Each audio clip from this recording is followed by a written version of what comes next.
semuanya, selamat datang di video pembelajaran hari ini. Perkenalkan, aku Luciana Louis dengan NIM 240934702374. Kali ini kita akan membahas tentang analisis korelasi. Di video ini kita akan belajar apa itu korelasi, bagaimana cara menghitung dan menginterpretasikan koefisien korelasi, dan yang paling penting, bagaimana korelasi digunakan dalam dunia nyata khususnya di bidang energi. Kita perlu tahu nih, apa sih korelasi? Jadi, korelasi adalah ukuran statistik yang menunjukkan derajat hubungan antara dua variabel dengan tujuan untuk mengetahui apakah perubahan satu variabel berhubungan dengan perubahan variabel lain. Selanjutnya ada jenis-jenis korelasi. Itu dibedakan menjadi dua. Yang pertama berdasarkan arah hubungan. Positif itu berarti kedua variabel naik bersama. Kalau negatif, satu naik dan satu turun. Terus ada juga yang tidak ada korelasi, jadi tidak ada hubungan. Terus ada yang berdasarkan bentuk.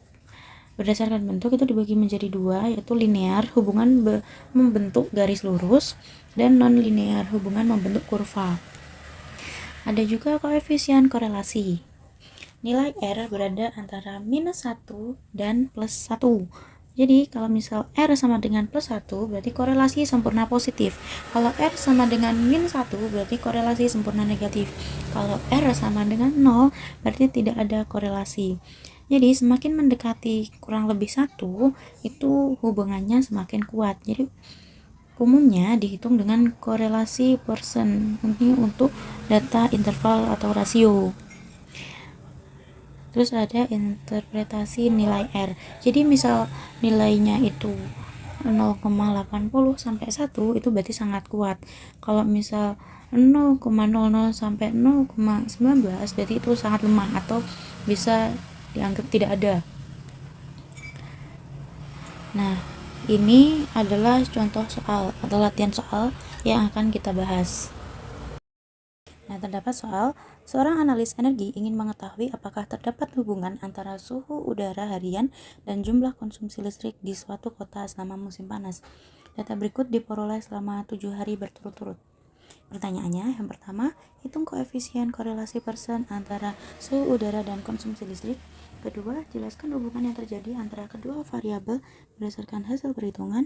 Yang ketiga, apa makna hasil tersebut dalam konteks kebijakan energi. Nah, yang pertama ini kita akan menggunakan rumus persen yang sudah tertera. Dan saya juga sudah membuat tabel bantu untuk memudahkan kita menghitung. Oke, jadi kita langsung saja substitusi angkanya ke rumus. Jadi 7 dikali 8 1 5 dikurangi 231 dikali 2 470 per akar 7 dikali 7651 dikurangi 231 kuadrat terus dikali 7 dikali 8 450 dikurangi 2470 kuadrat. Nah, dihasilkan R sama dengan kurang lebih 0,987. Oke, jadi selanjutnya yang nomor 2 ini interpretasi hasil. Nah, nilai R tadi kan sama dengan 0,987, maka menunjukkan hubungan yang sangat kuat dan positif antara suhu udara dan konsumsi listrik. Ini artinya semakin tinggi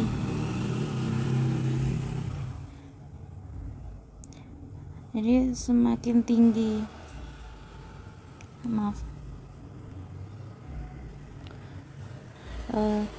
tinggi suhu udara,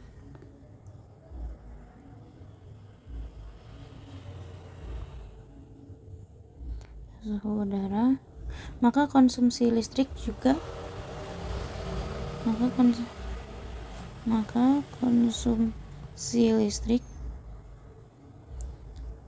cenderung meningkat.